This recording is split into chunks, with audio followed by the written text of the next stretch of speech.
দেখেন বন্ধুরা, এই যে একটা নৌকা চলছে আর নৌকা থেকে ছেলেরা কিন্তু সব লাভ মারছে। ওখানে আর একটা ছেলে রয়েছে, এই দেখেন, এই এই বাহ, দারুণ শট। নৌকা থেকে কিন্তু পুরো ঝাঁপ মারছে জলে, খুব সুন্দর লাগছে। আর এই সাঁতার কেটে পুরো চলে আসছে। এত সুন্দর একটা গঙ্গা নদী, কত সুন্দর লাগছে, জাস্ট একবার দেখুন।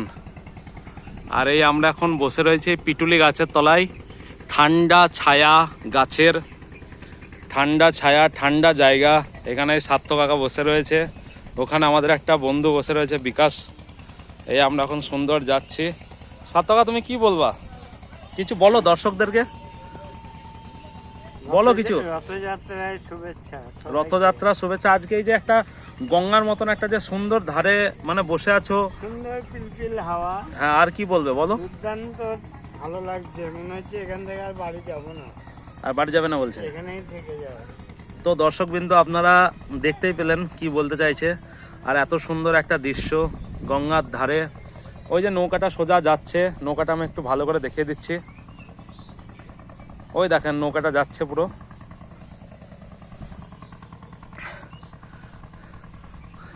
আরে সুন্দরবনের মাতলা নদী তো রয়েছে, কিন্তু আমাদের দিকে তো সুন্দরবন নেই, আমাদের এদিকে মা গঙ্গা রয়েছে।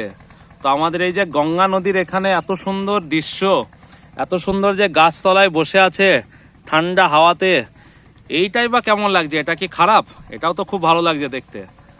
তো এই যে রাস্তা, এই পাশে পাটের জমি, এখানে বড় বড় পাথর রয়েছে যাতে ধারটা ভেঙে না যায় জলের স্রোতে বা জলের ঢেউয়ে। এই নৌকাটা কিন্তু আস্তে আস্তে চলে যাচ্ছে, এপার থেকে পুরো ওপার কিন্তু চলে যাচ্ছে।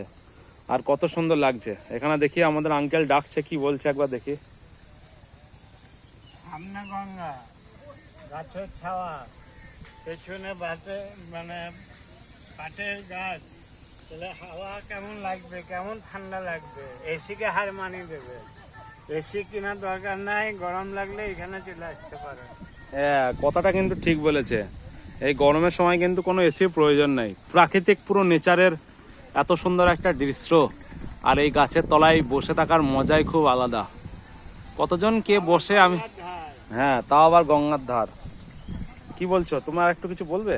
না, বলতে যাই চলে আসেন। আচ্ছা, আমরা যেটা একটা মানে পরিকল্পনা করলাম যে একদিন আমরা এখানে ফিস্ট করব, সেটা কবে হবে? এখানে আমরা গঙ্গার ধারে মাছ ধরবো সামনের মাসেই হবে। সামনের মাসে।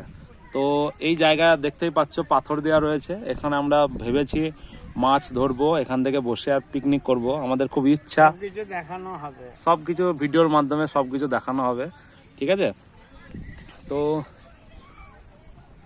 আজকের মতন এইটুকুই। পরে আবার একটা নতুন ভিডিও অবশ্যই নিয়ে আসবো। তো আমাদের ইউটিউব চ্যানেলটাকে অবশ্যই সাবস্ক্রাইব করবেন, আর পাশে থাকা বেল আইকনটাকে অবশ্যই প্রেস করে দেবেন।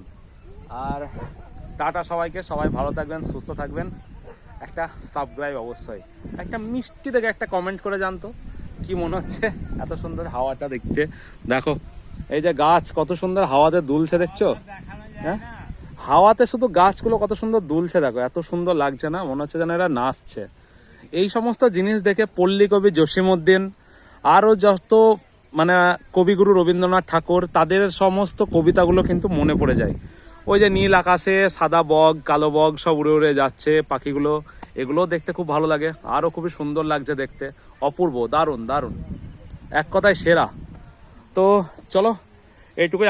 এবার আমরা স্নান করব, একটা স্নান করা একটা ব্লগ ভিডিও অবশ্যই বানাবো, দেখবো কত সুন্দর। আর এই যে এখানে গঙ্গার মানে জলের যে ঢেউটা একবার জাস্ট একবার দেখেন, মনে হচ্ছে যেন একটা মিনি সমুদ্র, তাই মনে হচ্ছে। পুরো দারুণ দেখাচ্ছে কিন্তু দেখতে, সত্যি সেরা।